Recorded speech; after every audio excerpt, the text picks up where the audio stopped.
Ageu, Zacarias e Malaquias. Para encerrar, os três, Ageu, Zacarias e Malaquias, são exatamente os profetas pós-cativeiro. Sofonias e Abacuque, eles encerram. Abacuque, que foi lido agora, aquele que é chamado abraçador, aquele que abraça, aquele que consola, né? É exatamente o profeta que vê o início da Babilônia, o início da influência, né, do levantamento da Babilônia para interferir no reino de Judá. E depois de Abacuque, vamos ver nos profetas que foram estudados já, que estão dentro da outra coleção, profetas maiores, como se deu a queda. Como se deu a queda. Então o que acontece? No nosso estudo aqui são profetas menores. Então quer dizer, esse pedaço, este lapso de tempo aqui, já foi abordado. Abordado onde? Jeremias descreve a queda. Quer saber como é que foi a queda de Judá para a Babilônia? Chega na sua casa hoje e lê Lamentações. Lamentações de Jeremias. Você vai ter um contexto, o cenário da queda de Judá. Então, quer dizer, esse contexto de tempo aí é preenchido por esses profetas aqui. Jeremias, a profecia e Lamentações, né? Ezequiel, o profeta Ezequiel, que é levado em cativeiro e profetiza dentro do contexto do cativeiro, e Daniel, que já é levado bem jovem para lá e cresce já dentro do contexto do cativeiro. Aí a gente aborda agora, retorno do cativeiro, exílio. Ageu. O principal característica de Ageu, sem delongas, sem se estender muito aqui, para a gente pegar na prova já. Vai para a página 90 aí, página 90. O último parágrafo aqui, de Ageu. A primeira mensagem foi entregue no dia 1º de Elul, agosto e setembro, entre agosto e setembro, no segundo ano de idade, ou seja, 520 a.C. A segunda mensagem veio no dia 21 de Quise, setembro, outubro, no mesmo ano. A terceira e a quarta mensagem vieram no dia 24 de Quislau, dezembro e janeiro, do mesmo ano. Todos os 4 sermões, portanto, foram entregues dentro de 3 meses, finalizando. Reiteramos o que já dissemos acima. Ageu escreveu o seu livro no ano 520, durante o reinado de Dário e Estáspes. Ou seja, já passou o cativeiro, a queda para a Babilônia, a deportação de Judá para a Babilônia, já foi abordado. Jeremias, Ezequiel, Daniel, e agora estamos falando do retorno. Quando eles cumpriram essa profecia de Jeremias, que o cativeiro ia ser de 70 anos, Daniel orando a Deus para a revelação dessa profecia, Deus entrega a ele a profecia da 70ª semana também, cumpre-se tudo isso, aí as 3 campanhas de retorno, as 6 caravanas de retorno. A primeira com Zorobabel, o templo é reconstruído.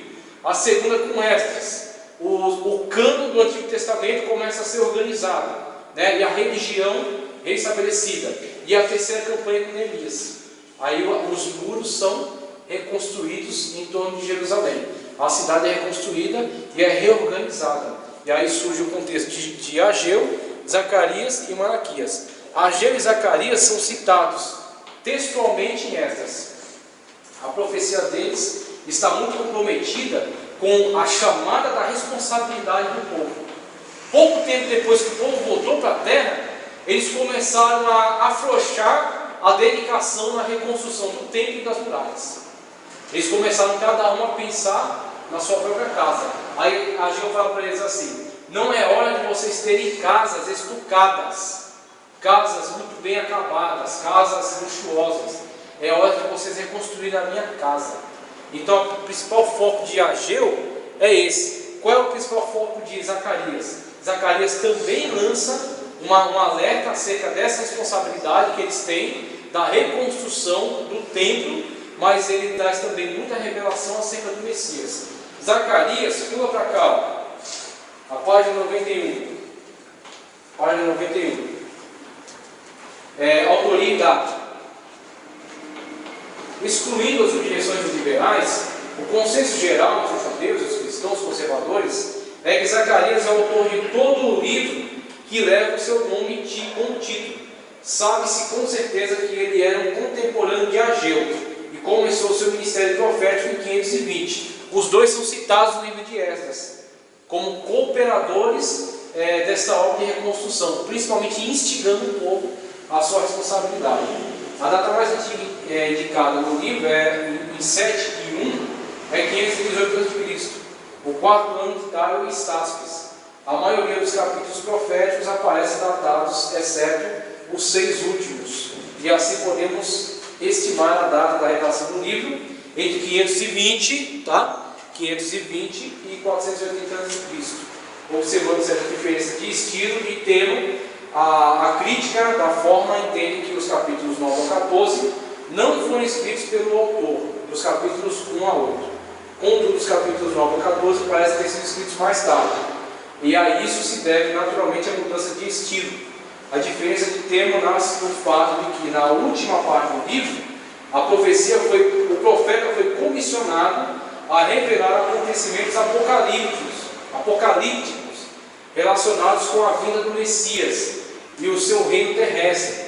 Todas as evidências internas apontam para um só autor e não para uma autoria múltipla. O que acontece com Zacarias?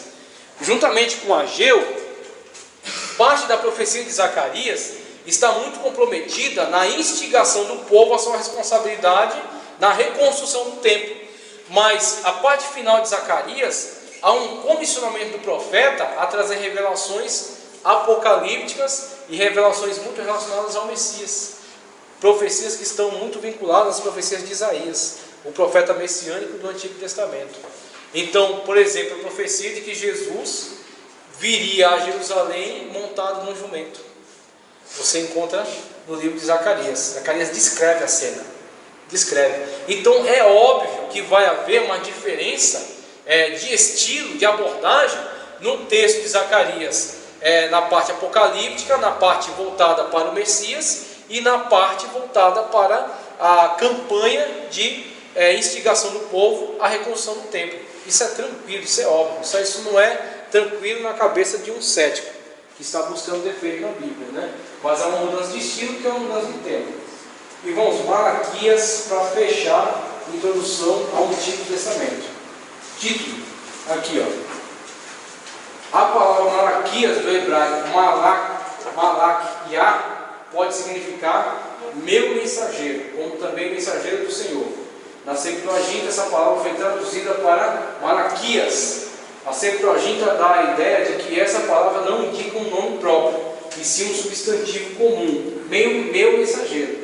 Embora seja um motivo suficiente, muitos eruditos racionalistas preferem seguir a Septuaginta. A questão gira em torno dessa palavra, é que ninguém sabe dizer exatamente quem é o mensageiro referido, se é o autor do livro, se é um título, ou até mesmo uma outra pessoa, pois além do autor ainda há no livro 3 outros mensageiros: o mensageiro sacerdote, o mensageiro precursor e o anjo da aliança. O próprio Senhor, seja quem for o referido mensageiro, o certo é que o nome sugere uma forte autoridade para essa mensagem profética no final do Antigo Testamento.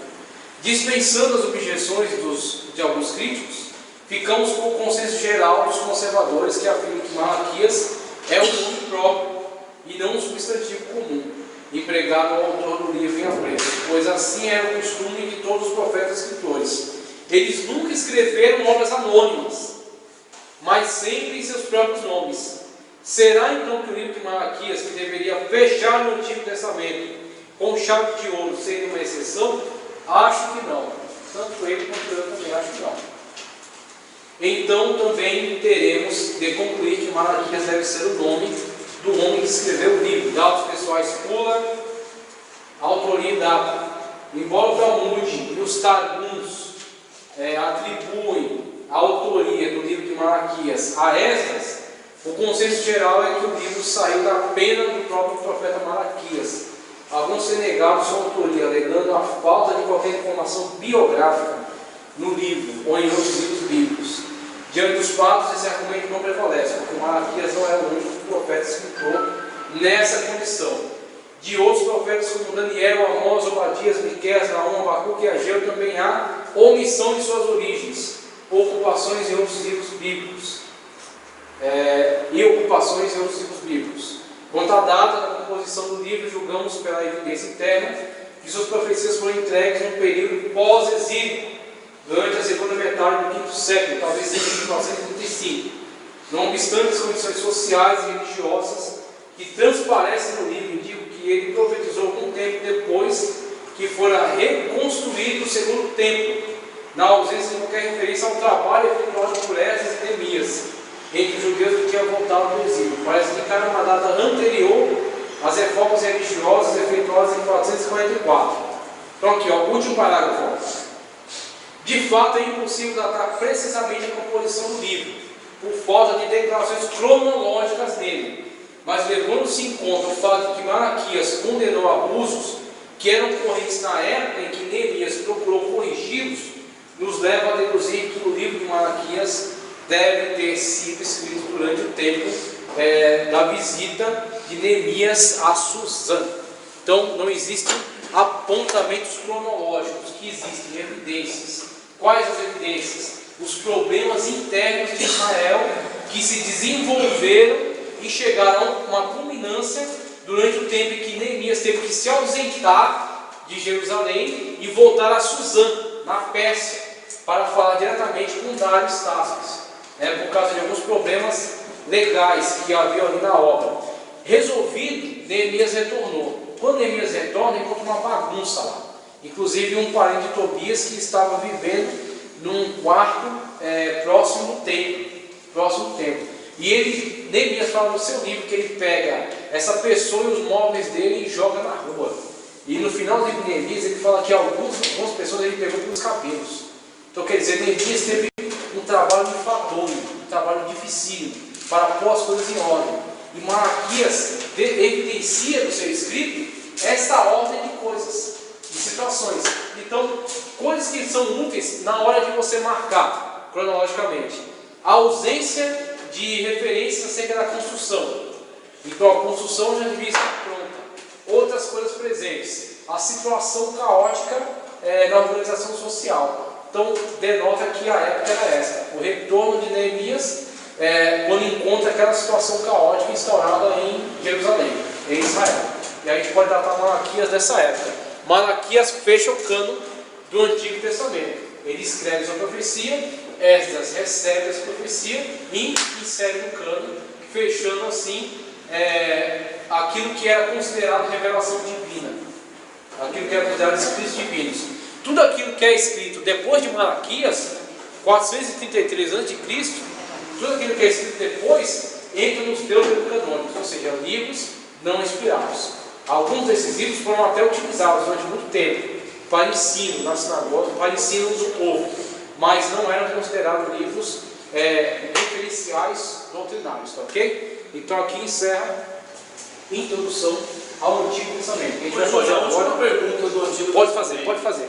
Quando o profeta da máxima, esse título, essa referência, é palavra revelada de Deus. Então vem direto de Deus. Direto de Deus, ele recebe daquele jeito e entrega daquele jeito. É diferente, por exemplo, do que a gente falou.